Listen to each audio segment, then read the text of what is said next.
Mari bersama-sama kita katakan, Yesus kekuatanku,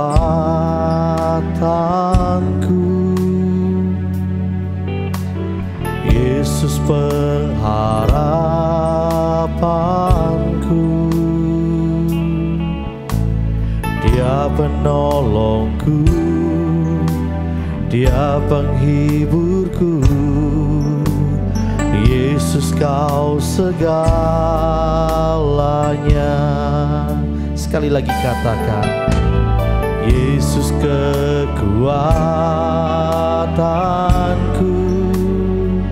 Katakan Yesus, Yesus pengharapanku, Dia penghiburku, Dia penghiburku, Dia penolongku.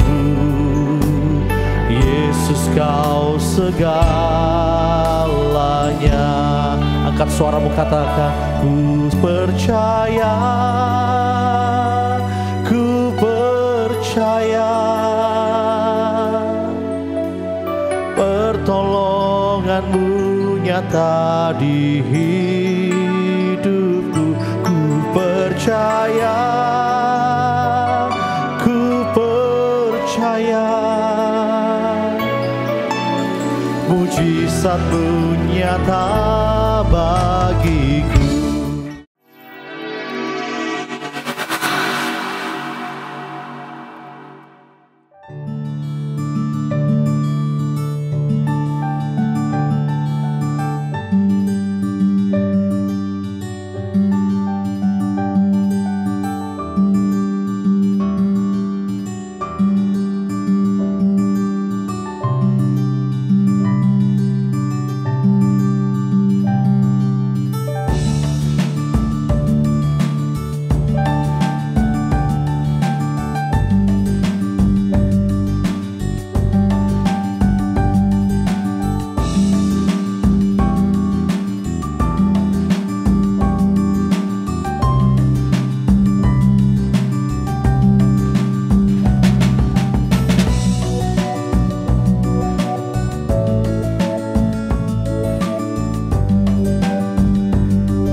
Shalom, selamat pagi. Hari ini kita akan membaca Amsal pasal 26.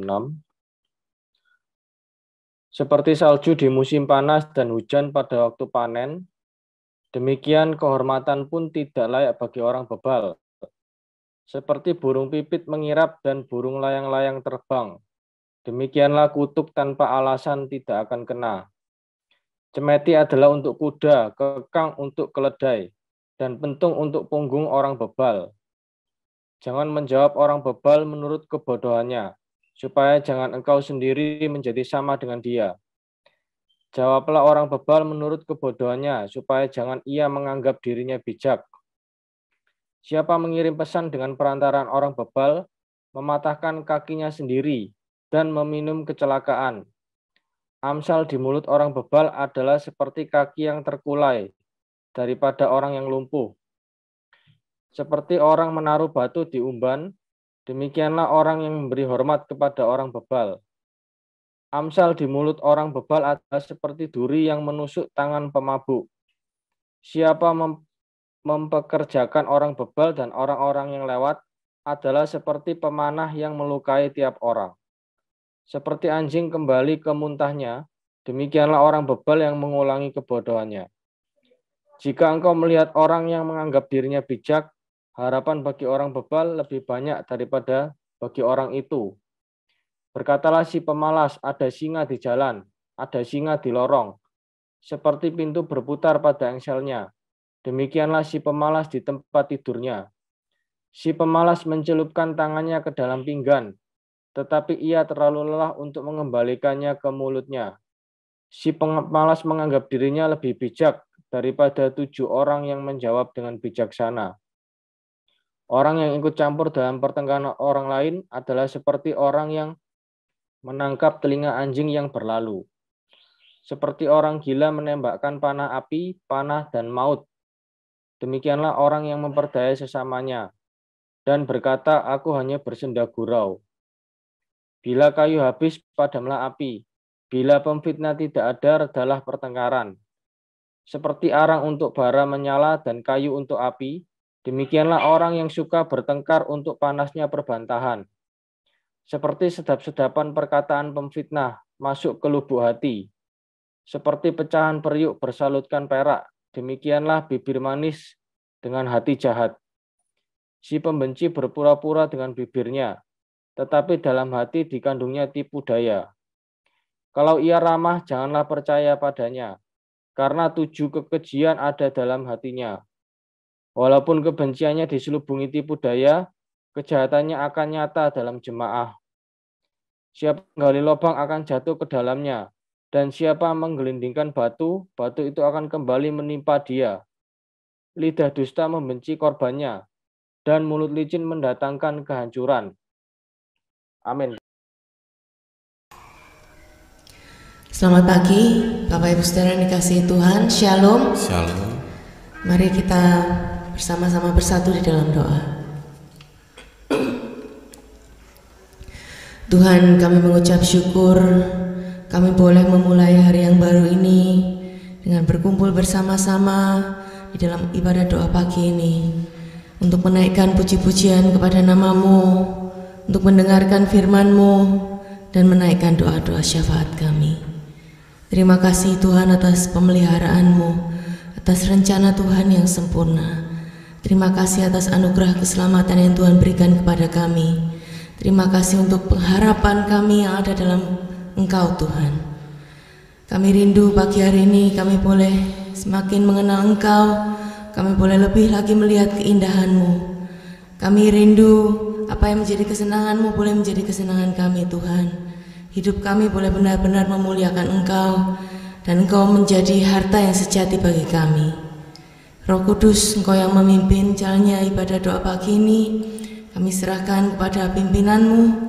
Segala pujian, hormat, dan kemuliaan hanya bagi nama Yesus Kristus, Tuhan, Juru Selamat dan Pemelihara kami.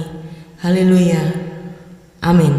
Mari kita bersama-sama menyatakan kebesaran Tuhan dan memuji namanya. Haleluya.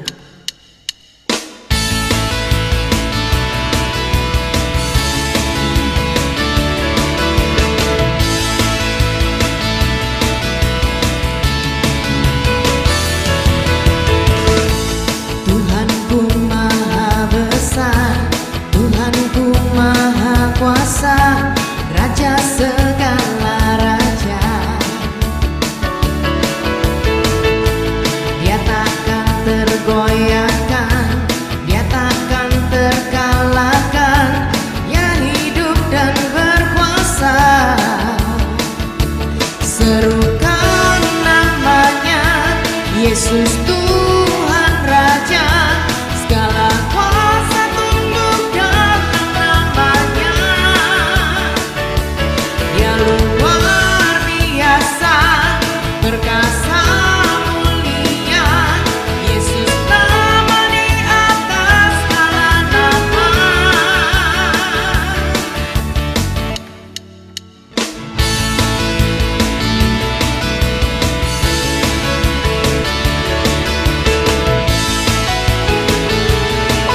Katakan, Tuhanku maha besar, Tuhanku maha besar, Tuhanku maha kuasa, Raja segala raja. Dia takkan tergoyahkan, Dia takkan terkalahkan, Yang hidup dan berkuasa. Serukan namanya, Yesus Tuhan Raja, segala kuasa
hidup.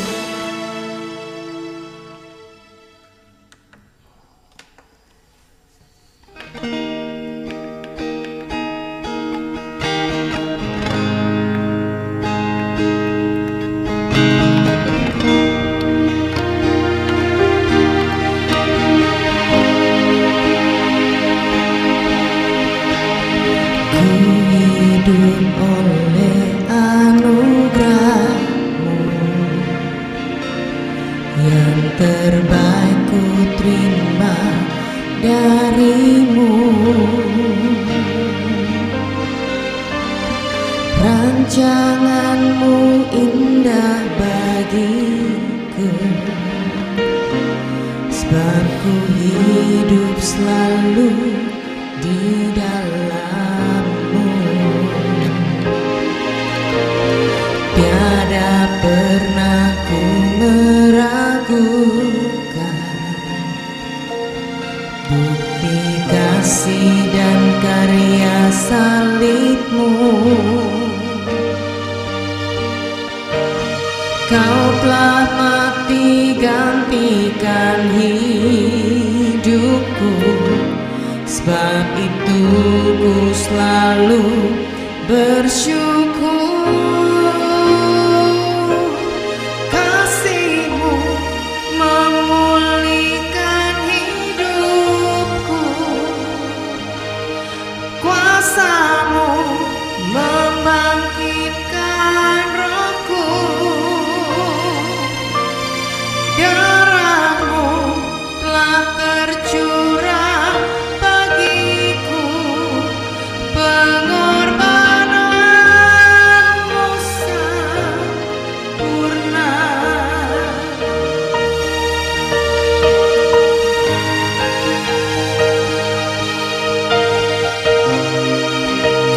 Kami hidup oleh anugerah-Mu Tuhan. Ku hidup oleh anugerah-Mu yang terbaik ku terima darimu. Rancangan-Mu indah bagiku, sebab ku hidup selalu di dalam-Mu. Tiada pernah ku meragukan bukti kasih dan karya salib-Mu. Kau telah mati gantikan hidupku, sebab itu ku selalu bersyukur. Kasih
yang ku miliki dan ku hargai.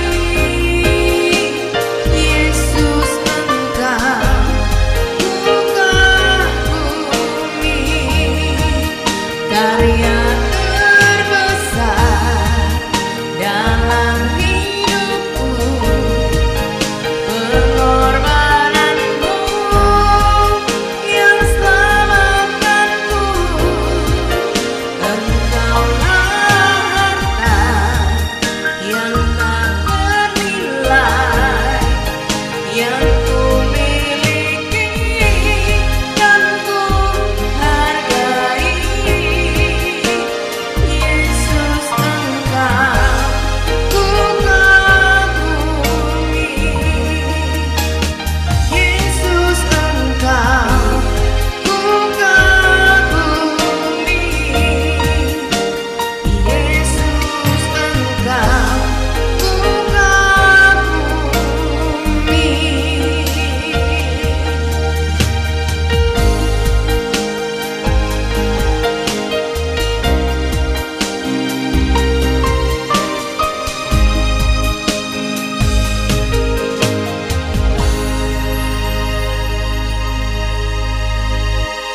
Terima kasih Tuhan untuk pagi hari ini. Tuhan Yesus, kami sungguh mengagumi Engkau. Engkau yang dahsyat, Engkau yang ajaib, Engkau yang mengasihi kami, Engkau yang menyertai, melindungi kami, menyembuhkan kami, dan menguatkan kami. Terima kasih Tuhan untuk semua yang telah Engkau kerjakan dalam hidup kami. Pagi hari ini kami mau belajar firman-Mu ya Tuhan. Ajarilah kami, Roh Kudus, terangilah pikiran kami, terangilah hati kami. Berikan kepada kami kemampuan, berikan kepada kami kekuatan, supaya kami boleh melakukan firman Tuhan sesuai dengan kehendak dan rencana Bapa. Urapi hamba-Mu yang menyampaikan firman-Mu ya Tuhan, berbicara melalui Alkitab yang kami baca dan hamba-Mu yang menyampaikan. Dalam nama Tuhan Yesus kami berdoa dan bersyukur. Haleluya. Amin. Amin. Selamat pagi Bapak Ibu Saudara, dimanapun Anda berada. Shalom. Salam damai sejahtera di dalam kasih Tuhan Yesus Kristus. Saya berdoa semua saudara boleh sehat, jaga kesehatan. Hari-hari ini banyak yang kena virus, saudara ada yang kena flu, ada yang juga kena bakteri, virus di perut, ya. Biar kita jaga kesehatan, sungguh-sungguh, terlebih saudara kita menjaga hati kita. Nah hari ini, saya ingin menyampaikan satu kebenaran firman Tuhan. Saya ambil tema hidup bebas. Wah, ya. Siapa yang tidak mau saudara hidup bebas tanpa ada kekangan, tanpa ada penghalang, tanpa ada belenggu. Saudara-saudara sekalian, kebebasan yang seperti apa yang seharusnya kita jalani di dalam kehidupan ini? Mari kita melihat saudara, yang pertama adalah bebas dari rasa bersalah. Apakah saudara pernah berkata begini, aduh saya salah ini. Coba kalau saya tidak lakukan ini, pasti tidak akan terjadi ini, aduh saya salah. Nah, itu adalah satu perasaan bersalah. Saudara, menjadi satu bagian dari kehidupan manusiawi yang fana, yang sudah jatuh di dalam dosa. Dan siapapun saudara manusia di atas muka bumi ini, saya yakin pasti pernah merasa bersalah. Mengapa saudara? Sebab tidak ada satupun manusia di dunia ini yang tidak berdosa. Firman Tuhan dengan sangat jelas berkata dalam Roma 3 ayat 10, bahwa tidak ada yang benar, seorang pun tidak. Semuanya sudah jatuh di dalam dosa. Jadi saudara, tidak ada yang benar, tidak ada bayi yang lahir itu masih putih, bersih, tidak ada dosa, nggak ada, sudah ya. Itu kita melihat kepada firman Tuhan, bukan kepada pikiran manusia, logika manusia. Memang bayi pada saat lahir dia cuma menangis, ya, tidur, menyusui, nangis lagi, tidur lagi, seperti itu sudah belum berbuat dosa, memang betul. Tetapi tunggu waktunya, saudara-saudara sekalian, tidak usah ada yang mengajari, dia pasti akan berbuat dosa. Karena siapapun manusia yang lahir di atas muka bumi ini sudah memiliki benih dosa. Tinggal tunggu saja, benihnya sudah ada, tinggal merambat. Nah, ya, saudara-saudara sekalian, tidak ada yang benar, seorang pun tidak.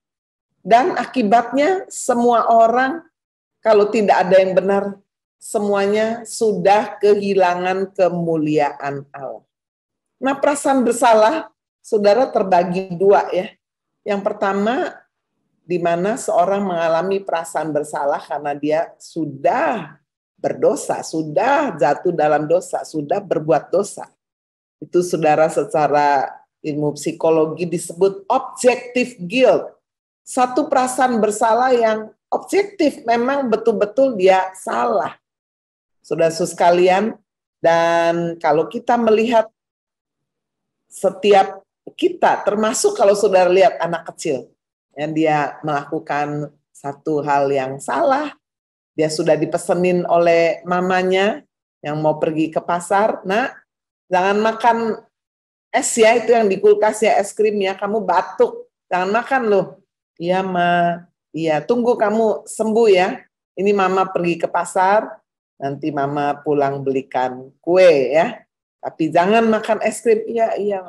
Tapi saudara, waktu mamanya pergi, godaan begitu besar, anak ini senang sekali, es krim, sudah dia lihat, buka pintu es krimnya, matanya lihat, udah bisa membayangkan, aduh enaknya ya.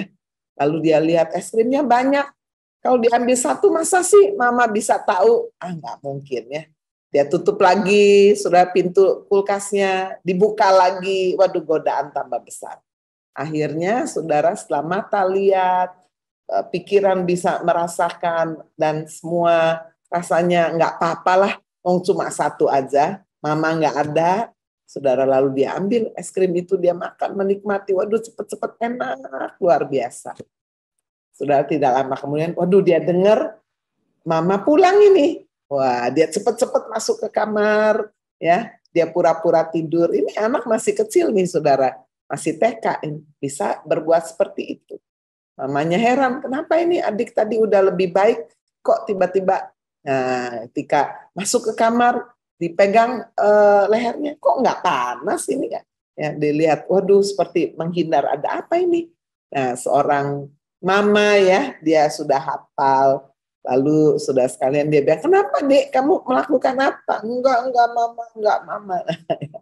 Pada akhirnya nggak bisa tersembunyikan lah, ya anaknya nangis dan berkata, mama aku sudah salah ini. Loh salah apa ini? Mama aku sudah makan es krim. Jadi sudah inilah satu perasaan bersalah. Sudah tahu ada normanya, ada aturannya, dan itu dilanggar. Nah saudara, saya ambil contoh ya, seorang yang bernama Daud. Di dalam Mazmur pasal 32, ayat 1 sampai dengan ayat yang kelima. Ya, coba kita baca Mazmur pasal 32 ayat 1 sampai 5 dari Daud, nyanyian pengajaran. Berbahagialah orang yang diampuni pelanggarannya, yang dosanya ditutupi. Bukan menutup-nutupi dosa ya, tapi dosanya ditutupi karena Tuhan ampuni itu ya. Jadi konteksnya adalah orang yang diampuni pelanggarannya sehingga Tuhan tidak lagi melihat dosanya. Dosanya sudah ditutupi dengan pengampunannya. Dengan kuasa darah Kristus, dosa kita ditutupi. Berbahagialah manusia yang kesalahannya tidak diperhitungkan Tuhan. Nah, beda sama manusia, saudara sering kali menghitung kesalahan. Satu, udah 2 kali, awas ya, jangan sampai buat lagi yang ketiga ini. Jadi manusia suka menghitung-hitung. Petrus aja berkata, sampai berapa kali aku harus mengampuni dosa? 7 kali, nah itu ya. Jadi saudara manusia itu suka menghitung-hitung, suka mengingat-ingat kesalahan orang lain. Dan dikatakan berbahagialah manusia yang kesalahannya tidak diperhitungkan Tuhan dan yang tidak berjiwa penipu. Nah ini tulisan Daud, saudara, ungkapan curahan isi hatinya. Ketika dia jatuh dalam dosa dan dia tidak bereskan, lalu ayat 3 dikatakan, selama aku berdiam diri, artinya dia tidak mau membereskan dosa-dosanya ini, tulang-tulangku itu menjadi lesu. Wah ya, jadi sudah tulang-tulangnya udah rasanya kering gitu ya. Karena aku mengeluh sepanjang hari. Sebab siang malam tanganmu menekan aku dengan berat. Sumsumku menjadi kering seperti oleh teriknya musim panas. Jadi inilah perasaan Daud, saudara, pada waktu dia jatuh dalam dosa. Ya, sebelum dia membereskan, sebelum dia memohonkan pengampunan, dia merasa tangan Tuhan seperti menekan dia dengan berat. Tubuhnya sakit semua. Di bagian Mazmur yang lain dikatakan seluruh tubuhnya, jantungnya berdegup-degup, berdebar-debar, matanya seperti juga kurang penglihatannya itu tidak jelas. Saudara-saudara sekalian, seluruh tubuhnya dia rasa sakit semuanya ya. Tidak ada yang sehat pada dagingku. Nah, jadi surah ini apa yang dialami oleh Daud. Tetapi lihat saudara ayat 5. Dosaku kuberitahukan kepadamu dan kesalahanku tidaklah kusembunyikan. Aku berkata, aku akan mengaku kepada Tuhan pelanggaran-pelanggaranku dan engkau mengampuni kesalahan karena dosa. Jadi saudara, inilah objektif guilt. Daud melakukan dosa. Dia melakukan dosa perzinahan. Menutupi dosa perzinahannya, dia melakukan dosa pembunuhan. Jadi saudara-saudara sekalian, sampai Tuhan menegur Daud melalui Nabi Nathan. Dan dosanya akhirnya diakui. Dia beritahukan. Saudara-saudara sekalian, sebelumnya tangan Tuhan menekan dia. Dia mengalami satu keadaan yang tidak damai, sejahtera. Bapak Ibu Saudara, apakah objektif guilt, perasaan bersalah ini ditentukan oleh besar kecilnya dosa? Tentu tidak. Dosa besar, dosa kecil di hadapan Tuhan sama, itu dosa. Pelanggaran terhadap firman Tuhan. Dan firman Tuhan berkata, upah dosa itu maut. Ya. Tetapi saudara, ada satu berita yang luar biasa. Ketika Daud tadi dikatakan dia mengakui dosanya, dia diampuni. Firman Tuhan memberikan satu janji. Mazmur 103 ayat 10-12. Sejauh timur dari barat, dijauhkannya pelanggaran kita. Mazmur 103 ayat 10-12.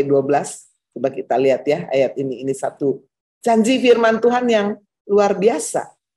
Tidak dilakukannya kepada kita setimpal dengan dosa kita. Nah ini. Tidak dibalasnya kepada kita setimpal dengan kesalahan kita. Kalau manusia, saudara melakukan pembunuhan, hukuman mati atau hukuman seumur hidup, enggak ada lagi tedeng aling-aling. Tapi saudara lihat kalau kita datang kepada Tuhan, tidak dilakukannya kepada kita setimpal dengan dosa kita, tidak dibalasnya. Mengapa saudara? Karena sungguh-sungguh kasih Kristus. Dia menanggung sebetulnya kita yang dihukum mati. Dia tanggung hukuman mati itu di atas kayu salib. Ayat 11 Mazmur 103. Tetapi setinggi langit di atas bumi, demikianlah besarnya kasih setianya atas orang-orang yang takut akan dia. Siapa nih orang-orang yang takut akan dia? Orang-orang yang mau mengikuti saudara firman Tuhan, orang-orang yang menghormati firman Tuhan, orang-orang yang percaya akan janji Tuhan. Saudara, ketika seorang jatuh di dalam dosa, firman Tuhan berjanji tidak dibiarkannya tergeletak. Artinya apa? Setelah seseorang jatuh dalam dosa, dia mau mengakui, dia jatuh di tangan Tuhan. Kalau kita jatuh di tangan Tuhan, Tuhan akan membangkitkannya sejauh timur dari barat. Wah, luar biasa sekali, saudara ya. Timur ada di sini, barat ada di sini. Sejauh timur dari barat nggak pernah ketemu. Demikianlah dijauhkannya daripada kita pelanggaran-pelanggaran kita. Bahkan saudara, di dalam bagian yang lainnya kita membaca, sekalipun dosamu merah seperti kirmisi, akan diubah menjadi putih seperti salju. Ya, luar biasa Bapak Ibu Saudara. Ini janji firman Tuhan bagi setiap kita yang jatuh dalam dosa, objective guilt. Dan Tuhan sudah kasih di dalam hidup manusia, di dalam hati manusia itu pelita Tuhan, yaitu hati nurani. Ketika kita melakukan dosa, hati nurani nggak enak, saudara, nggak damai. Ketika saudara berbohong seperti anak kecil ini berbohong, aduh dia ada rasa salah sekali. Jadi sudah itu, biarlah kita jangan sampai hati nuraninya mati. Karena sudah sekalian justru itu ditaruh oleh Tuhan. Hati manusia itu supaya menjadi pelitanya Tuhan tidak pandang. Tapi kalau kita tidak taat, kita terus berontak. Kita udah dengar suara Tuhan, kamu dosa, jangan lakukan. Tapi ditutupi oleh kenikmatan dosa. Dosa lagi, dosa lagi, dosa lagi. Sampai akhirnya hati nuraninya apa saudara? Hati nuraninya seperti pelita itu padam. Udah nggak berbicara lagi. Saya mendengar saudara saksian seorang dokter yang melakukan aborsi. Pada waktu awal dia melakukan, aduh tangannya sampai gemetar, dia tahu ini dosa. Membunuh ini bayi dari lahir ya. Jadi dari dalam kandungan. Kalau kandungannya masih kecil, cukup dimasuki obat ya. Bisa mati lalu kemudian keluar itu ya. Tapi kalau sudah lebih besar sudah bayinya, maka akan memakai teknik yang lain bagaimana bayi di dalam itu yang sudah cukup besar itu seperti dicacah-cacah. Aduh mengerikan sekali. Dia berkata ketika aku melakukannya, aduh saya gemetar, saya takut sekali. Tapi karena saudara tipu daya dunia ini diiming-imingi oleh bayaran uang yang sangat besar, dia berani melakukan. Sekali, dia aduh tobat-tobat. Tapi ketika ada lagi tawaran itu, dapat duit lebih besar lagi, wah dia lakukan lagi.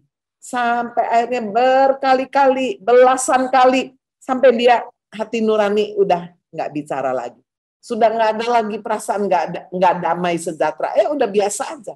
Nah ini saudara, jika kita tidak hati-hati dengan perbuatan dosa, Tuhan sudah tempelak kita, Tuhan sudah bikin kita tidak damai. Tapi jika kita melakukannya lagi, melakukan, itu sama dengan seperti mematikan hati nurani. Sama seperti seorang anak ketika mulai berbohong, tapi kemudian ketika dia bohong lagi, dan juga dia melihat lingkungannya juga melakukan seperti itu, sampai akhirnya apa? Bohong itu sudah menjadi satu lifestyle, sudah jadi gaya hidup, tidak terpisah.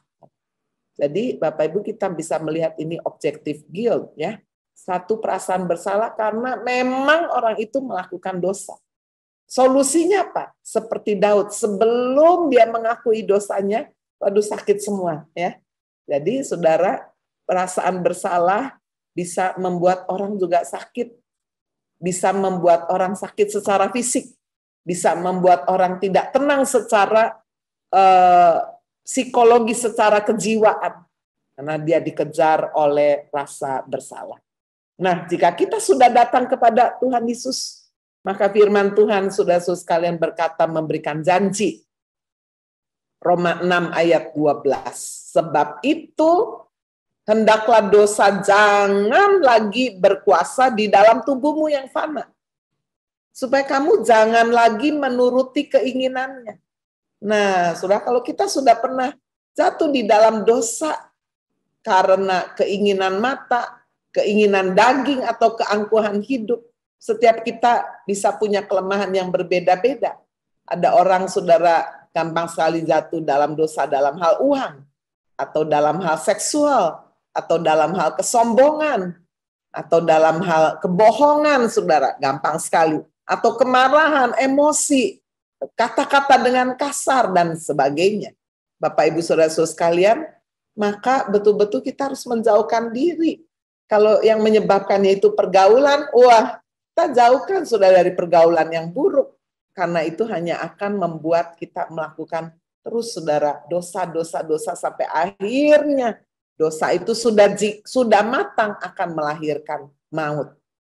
Caranya adalah kita sungguh-sungguh saudara sekalian memilih pergaulan, memilih komunitas. Dan kalau dosa itu disebabkan dengan apa yang kita lihat, apa yang kita dengar, maka saudara kita mau pakai mata kita dengan benar.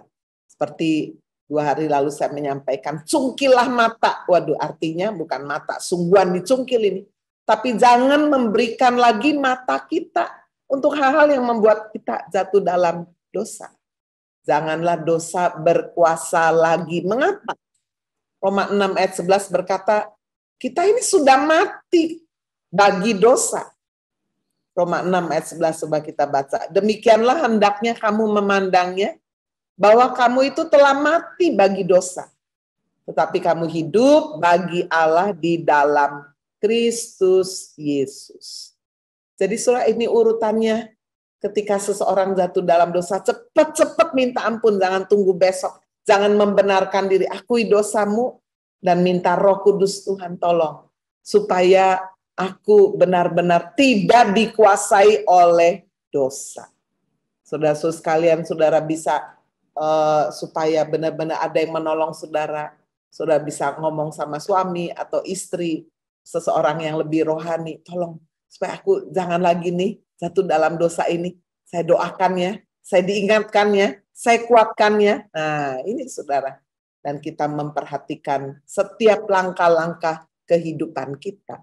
Firman Tuhan berjanji, saudara sekalian, jika kita hidup bagi Allah dalam Kristus, maka dari hamba dosa, kita diubahkan menjadi senjata kebenaran.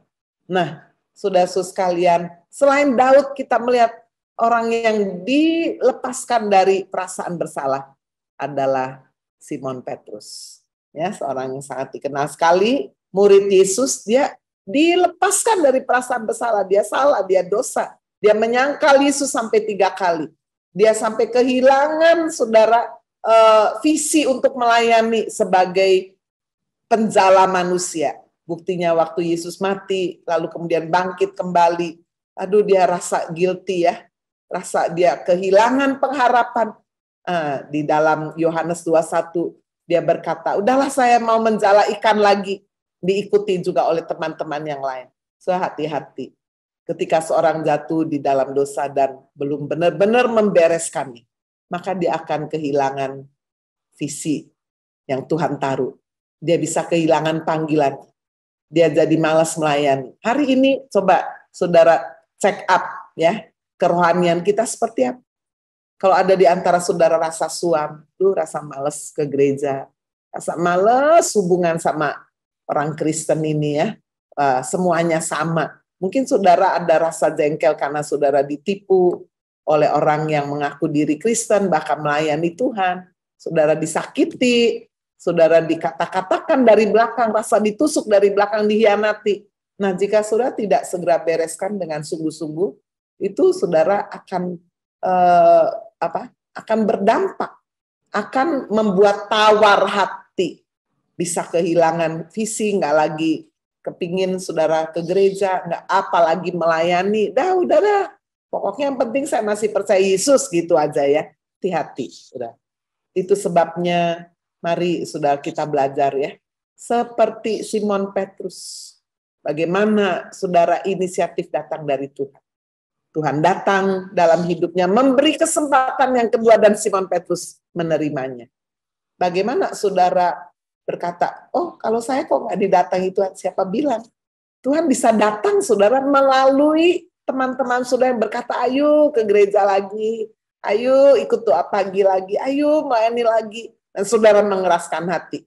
Nah ya, jadi saudara, Tuhan berbicara itu tidak selalu pakai teknik yang sama.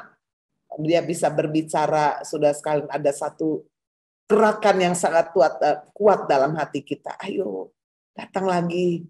Aduh, tapi saya malu, udah terlanjur nih, udah lama nggak ke gereja. Nanti orang bilang apa? Nah, saudara, kita benar-benar harus menyerahkan gengsi kita. Kita datang merendahkan diri kepada Tuhan. Itu tadi objektif guilt. Bagaimana saudara dengan subjektif guilt? Itu adalah perasaan bersalah bukan dari hasil karena orang itu sudah jatuh dalam dosa.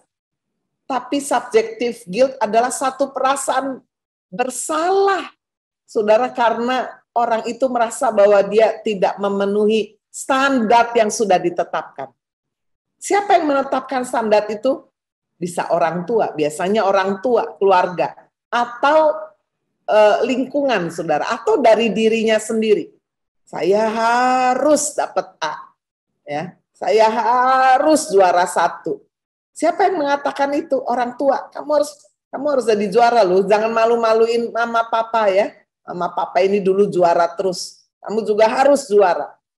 Kalau kamu cuma dapat B, kamu nggak berharga. Nah ini, padahal sudah kalau dapat B apakah berdosa? Kan tidak. B itu baik, saudara ya. Dapat A, happy. Loh kalau C bagaimana? Ciami katanya ya. Jadi saudara-saudara sekalian, tapi berapa banyak orang tua menekan anaknya supaya menjadi the best, be the best. Waduh, kalau semua dalam kelas jadi juara 1 semua, siapa yang nomor 2, nomor 3 ya? Saudara, seharusnya kita berkata kepada anak kita, do your best, lakukan yang terbaik. Kamu sudah belajar, cuma dapat B, ya nggak apa-apa lah baik ya. Nah, mungkin dia tidak bagus, saudara, di matematika, dia lemah dalam hitung-hitungan. Lalu dia udah belajar, dia dapat C. Ya udah, kita bilang udah nak, ciami nak ya.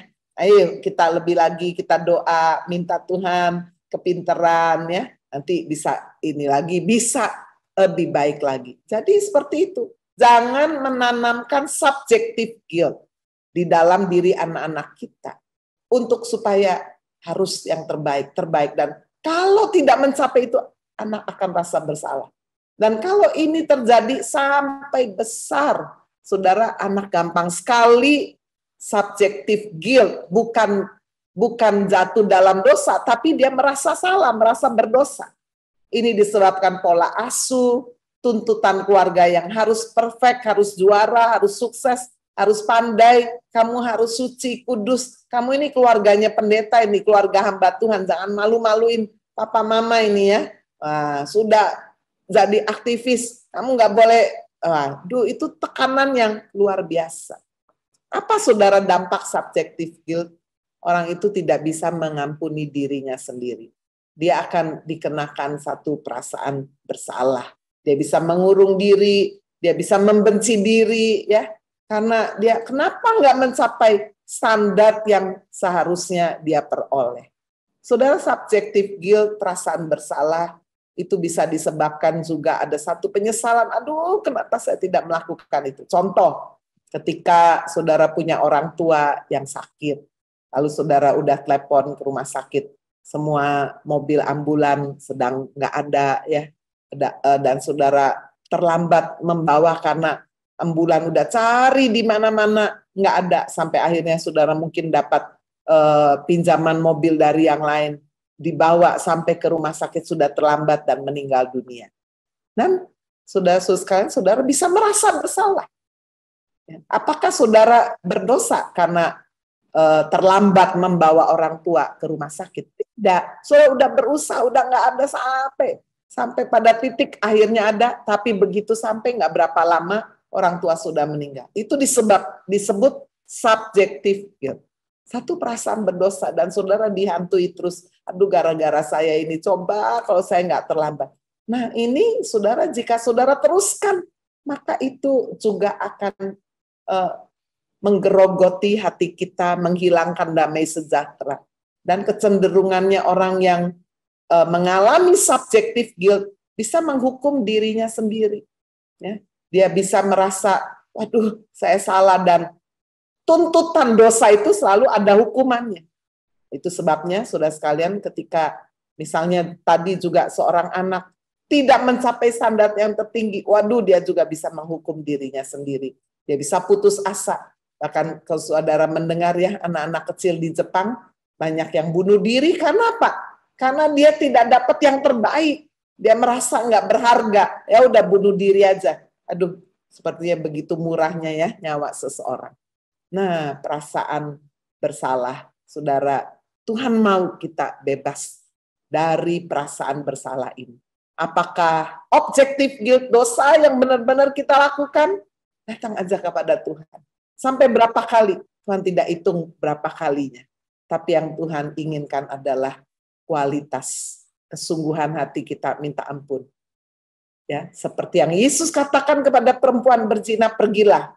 Jangan berbuat dosa lagi. Aku tidak menghukum engkau, tapi jangan berbuat dosa lagi. Seperti Daud, saudara, dia setia sampai akhir. Dia tidak lagi hidup dalam perzinahan sampai masa tuanya. Dia menerima kesempatan diampuni. Kesempatan yang kedua dia tidak sia-siakan. Simon Petrus ketika menerima anugerah Tuhan, ya, gembalakanlah domba-dombaku. Di tengah segala kelemahan, di tengah segala keterbatasanmu, Simon Petrus setia sampai akhir. Bahkan dia mati sebagai martir. Saudara, ketika dia disalib, dia berkata, jangan aku disalib dengan kepala di atas. Aku tidak layak. Akhirnya Simon Petrus, menurut tradisi gereja dia disalib dengan kepala di bawah, kaki di atas. Sekarang yang kedua, saudara, hidup bebas. Kalau tadi bebas dari perasaan bersalah, yang kedua adalah bebas dari sakit hati. Sakit hati. Saudara, hari-hari ini bukan cuma lagi musim sakit pilek, sakit perut, ya, sakit corona juga, cuma udah nggak seberat dulu ya sakit corona. Mungkin ada sebagian besar saudara juga pernah kena corona Omikron, rasa batuk, ya, sakit tenggorokan, demam, ya, tapi saudara masih merasa nggak apa-apa karena saudara sudah vaksin, apalagi sudah booster. Nggak usah terlalu takut, saudara. Jalani aja, istirahat, makan yang banyak, istirahat yang cukup, minum obat, berdoa, Tuhan pasti sembuhkan. Nah, saudara, sama seperti virus sakit penyakit. Jika tidak hati-hati, virus sakit hati ini juga sedang melanda begitu hebat. Ya. Orang menjadi gampang sekali tersinggung, sensi. Ya, orang gampang sekali menjadi tawar hati. Orang gampang sekali, saudara, menjadi marah, dendam, ya. Sakit hati bisa membunuh lu, saudara, ya. Itu firman Tuhan tuh. Kalau kamu dikatakan sakit hati membenci saudaramu, kamu adalah pembunuh manusia. Jadi walaupun mungkin seseorang belum sampai membunuh, tinggal tunggu tanggal mainnya aja, kekuatannya. Kalau dia punya kekuasaan, punya uang, punya segalanya, wah, ya, sakit hati itu diwujudkan dengan membunuh. Bukankah itu yang sudah kita lihat, saudara, dari contoh Kain kepada adik kandungnya sendiri, Habel. Itu sebabnya Bapak Ibu Saudara sekalian, mari kita jangan membiarkan kita hidup di dalam kemarahan, kita hidup di dalam sakit hati. Kalau tadi saudara perasaan bersalah karena jatuh dalam dosa, sakit hati biasanya karena ada yang menyakiti, ya, karena ada yang mengecewakan kita, karena ada yang mengkhianati kita, sehingga kita menjadi sakit hati.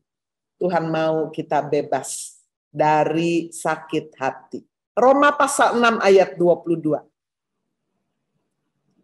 Roma pasal 6 ayat 22. Tetapi sekarang setelah kamu dimerdekakan dari dosa, ya, sudah diampuni karena saudara jatuh dalam dosa, rasa bersalah, kamu sudah dimerdekakan.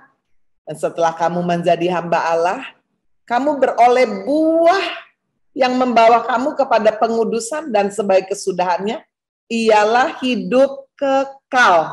Ya, dimerdekakan dari dosa, bukan lagi menjadi hamba dosa, tapi menjadi hamba Allah untuk hidup di dalam kekudusan. Saudara-saudara sekalian, dan pada akhirnya menerima kehidupan yang kekal. Mengapa sih saudara kita harus bebas dari sakit hati? Sebab kalau saudara tidak bebas dari sakit hati, tidak mau mengampuni. Yang jelas firman Tuhan berkata, Matius 6 ayat 15. Kita tidak akan diampuni. Mari kita merindukan bebas, buang semua kemarahan, kata firman Tuhan. Sama seperti kita buang semua sampah-sampah yang membusukkan. Kalau dibiarkan itu akan busuk. Coba saudara, sampah nggak dibuang. Lalat datang, ya, bilatung datang, ulat-ulat datang, busuk. Coba bayangkan saudara sakit hati, kemarahan tidak dibuang, terus ditumpuk busuk, tuh aduh, ada ulat, ada lalat. Ya, ini secara gambarannya terus menumpuk. Akhirnya apa saudara? Akhirnya itu akan dikatakan mencemarkan banyak orang. Orang yang terluka pasti menyakiti, pasti. Lewat apa saudara? Lewat perkataannya. Kata-katanya, kata orang bilang sengak, ya. Waduh, kata-katanya itu selalu kasar, selalu tajam, ya. Orang itu kalau ngomongnya selalu nggak enak. Itu sebetulnya satu tanda sudah di dalamnya lukanya belum beres, belum diproses dengan benar itu. Sehingga keluar lewat kata-kata. Keluar saudara lewat sikap hati yang salah. Keluar saudara lewat cara berpikir, pengambilan keputusan. Ya, kemarahan itu saudara-saudara sekalian kalau tidak dibereskan, tidak dibuang, maka saudara-saudara sekalian yang akan mendapat keuntungan adalah iblis. Tadi kita harus bebas dari sakit hati, supaya kita juga diampuni. Yang kedua, saudara, kita harus bebas dari sakit hati supaya iblis jangan beroleh keuntungan. 2 Korintus 2 ayat 10 sampai 11. Coba Stephen, kita lihat, kita baca ayat ini ya, 2 Korintus 2 ayat 10 sampai 11. Sebab barang siapa yang kamu ampuni kesalahannya, aku mengampuninya juga. Sebab jika aku mengampuni, seandainya ada yang harus kuampuni, maka hal itu kubuat oleh karena kamu di hadapan Kristus. Ayat 11, supaya ini alasan. Iblis jangan beroleh keuntungan atas kita sebab kita tahu apa maksud. Saudara, iblis itu ingin supaya kita benar-benar saudara tidak berdamai dengan Tuhan. Tidak berdamai dengan sesama dan tidak berdamai dengan diri sendiri. Supaya apa? Sebab kalau kita berdamai dengan Tuhan, berdamai dengan sesama, berdamai dengan diri sendiri, iblisnya ngaplos. Iblis tidak mendapatkan tempat. Ya, tetapi saudara, kalau begitu kita buka celah, ada kemarahan, sakit hati, tawar, nah, disitulah iblis dikasih topos, dikasih tempat di dalam hati kita. Dia bertahta dan tambah lama kekuasaannya tambah besar sampai akhirnya mencemarkan dan bisa berakhir kepada hal yang sangat merusak. Saya tutup dengan contoh seorang yang bernama Ahitofel. Siapa Ahitofel? Ahitofel adalah penasehat Raja Daud, kakek dari Batsyeba. Ya, jika kita membaca surah di dalam 2 Samuel 23 ayat 34, itu jelas sekali ya, 2 Samuel 23 ayat 34. Elifelet anak Ahasbai orang Maka, Eliam anak Ahitofel orang Gilo. Dan saudara catat Eliam anak Ahitofel. Siapa Eliam? Eliam adalah ayah Batsyeba. 2 Samuel 11 ayat 3. Lalu Daud menyuruh orang bertanya tentang perempuan itu, dan orang itu berkata itu adalah Batsyeba binti Eliam. Ya, jadi Batsyeba anak Eliam, tadi Eliam dikatakan anak dari Ahitofel. Jadi siapa Batsyeba? Yaitu ya, yang dilihat oleh Raja Daud waktu dia nggak maju perang, semua maju perang dia tidur-tiduran, makanya sudah kita nggak boleh males ya dalam pelayanan, dalam hubungan kita dengan Tuhan. Hidup adalah peperangan ini ya. Waktu Daud tidak maju perang, sudah dia males-malesan, dia lihat dari atap rumahnya ya, kalau saya lihat di Israel rumahnya Daud ya, raja, dia ada di ketinggian. Nah, ya, zaman dulu kan sudah dia keluar itu, loh lihat dia gampang sekali. Dia melihat Batsyeba lagi mandi, langsung tergoda, dia panggil. Nah, dia tidur dengan Batsyeba, jatuh dalam dosa. Jadi sudah sekalian sampai katanya Batsyeba hamil. Jadi sudah sekalian kita bisa lihat ini. Ahitofel sakit hati. Ya. Tapi karena Daud adalah raja, maka sudah dia menyimpan sakit hati itu. Dia tidak bereskan, dia simpan sakit hati itu. Sampai kemudian Ahitofel mengkhianati Daud. Bagaimana caranya? Dengan dia menjadi penasehat Absalom. Coba kita membaca 2 Samuel 5 ayat 12. Ketika Absalom hendak mempersembahkan korban, disuruhnya 2 Samuel 5 ayat 12. Oh, oke. 2 Samuel pasal 16, coba kita lihat ya. 2 Samuel 16. 2 Samuel 15, Stephen, bukan 2 Samuel 5. 2 Samuel, oke. Ketika Absalom hendak mempersembahkan korban, disuruhnya datang Ahitofel. Orang Gilo itu penasehat Daud ini. Penasehat yang sangat dipercaya. Demikianlah persepakatan gelap itu menjadi kuat. Dan makin banyaklah rakyat yang memihak Absalom. Jadi bayangkan saudara, Ahitofel yang umurnya sudah lebih tua ya, jauh lebih tua dari Daud, dipercaya menjadi penasehat Daud. Tapi karena ada sakit hati, dia nggak bereskan. Cucunya, yaitu Batsheba, ditiduri oleh Daud. Aduh, sakit hati. Tapi karena Daud punya kekuasaan, dia tunggu saatnya.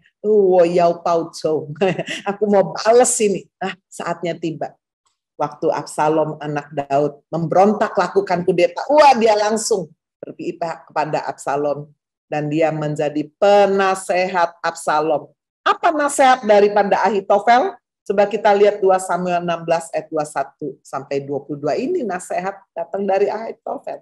Lalu jawab Ahitofel kepada Absalom, hampirilah gundik-gundik ayahmu yang ditinggalkannya untuk menunggu istana. Apabila seluruh Israel mendengar bahwa engkau telah membuat dirimu dibenci oleh ayahmu, maka segala orang yang menyertai engkau itu akan dikuatkan hatinya. Maka dibentangkanlah kemah bagi Absalom di atas soto, lalu Absalom menghampiri gundik-gundik ayahnya di depan mata seluruh Israel. Waduh, ngeri sekali sudah. Tapi apa semuanya ini? Penyebabnya apa? Sakit hati yang tidak mau dibereskan. Saudara, seperti bom waktu, tinggal tunggu meledak.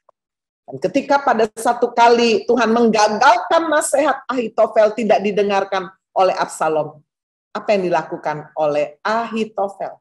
Penasehat yang sangat bijaksana, tetapi dia tidak bijaksana terhadap dirinya sendiri. Dia menyimpan sakit hati. Coba kita lihat akhir hidup Ahitofel, 2 Samuel 17 ayat 23. Ketika dilihat Ahitofel bahwa nasihatnya tidak dipedulikan Absalom, dipasangnya lah pelana keledainya, berangkat ke rumahnya, ke kotanya, ia mengatur urusan rumah tangganya, kemudian ia menggantung diri. Demikianlah ia mati dikuburkan dalam kuburan ayah. Saudara, sama seperti kebencian, siapa membenci saudaranya adalah pembunuh manusia. Siapa membenci sesamanya, saudara, dan tidak mau mengampuni, sebetulnya dia sedang membunuh dirinya sendiri. Tinggal tunggu waktu juga, seperti Ahitofel. Ketika dia tidak membebaskan kesalahan orang lain, ketika dia tidak mengampuni, ketika dia tidak mau bebas dari sakit hati, pada akhirnya, saudara, yang dibunuh bukan Daud. Dia mungkin nggak bisa bunuh Daud, dia nggak bisa bunuh Absalom. Tapi dia membunuh dirinya sendiri. Hari ini maukah saudara bebas? Mari datang kepada Kristus, supaya kita bebas dari perasaan bersalah, bebas dari sakit hati. Amin. Tuhan Yesus memberkati.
darimu.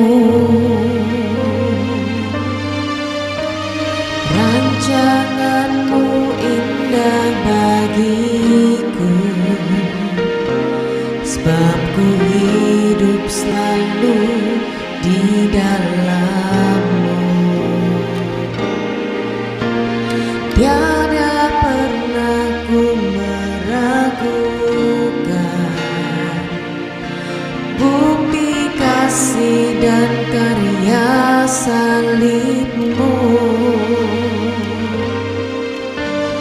Kau telah mati gantikan hidupku, sebab itu ku selalu bersyukur. Kasih-Mu memulihkan hidupku, kuasa-Mu membangkitkan rohku. Darah-Mu telah tercurah bagiku, pengorbanan-Mu sempurna. Kasih-Mu memulihkan hidupku, kuasa-Mu membangkitkan rohku. Darah-Mu telah tercurah bagiku, pengorbanan-Mu sempurna. Pengorbanan-Mu sempurna. Pengorbanan-Mu sempurna.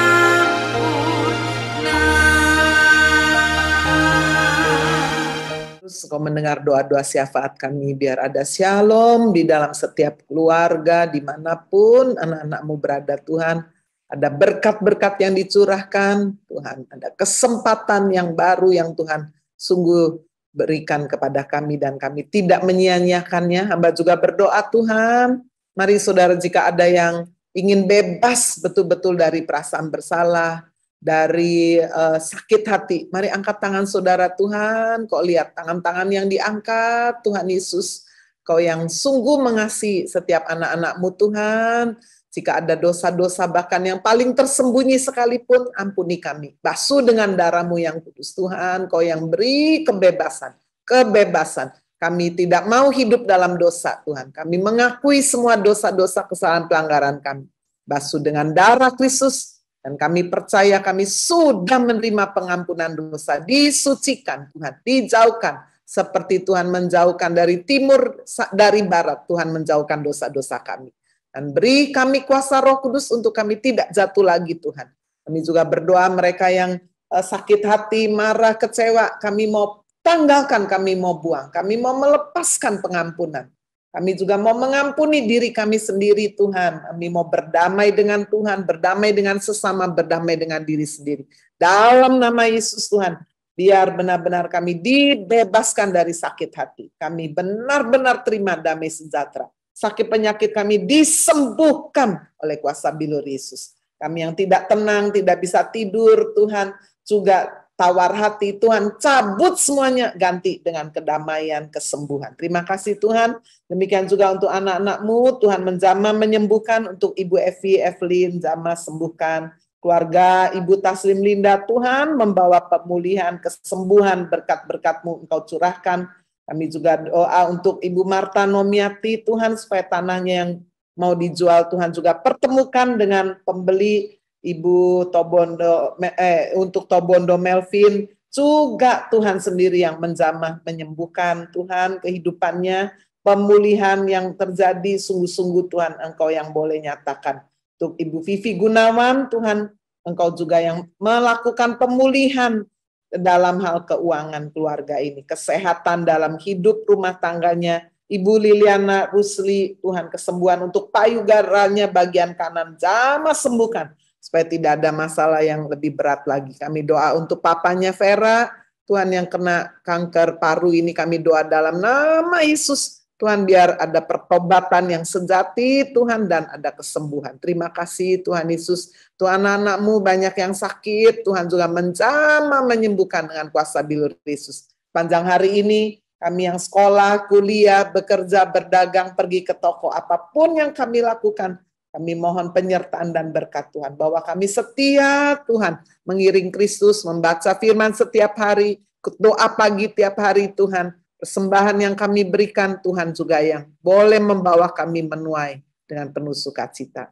Mari Bapak Ibu kita angkat kedua tangan kita. Bapak Ibu Saudara yang dikasihi Tuhan Yesus Kristus, terimalah berkat yang melimpah dari Allah Bapa di surga, kasih karunia dari Tuhan Yesus Kristus, pertolongan, penghiburan, kekuatan dari Allah Roh Kudus turun menyertai Bapak Ibu Saudara mulai hari ini sampai Maranatha Tuhan Yesus datang kembali kali yang kedua. Haleluya. Di dalam nama Tuhan Yesus Kristus, kita semua yang percaya berkata, amin. Tuhan Yesus berkati Bapak Ibu, sampai besok pagi ya. God bless you all.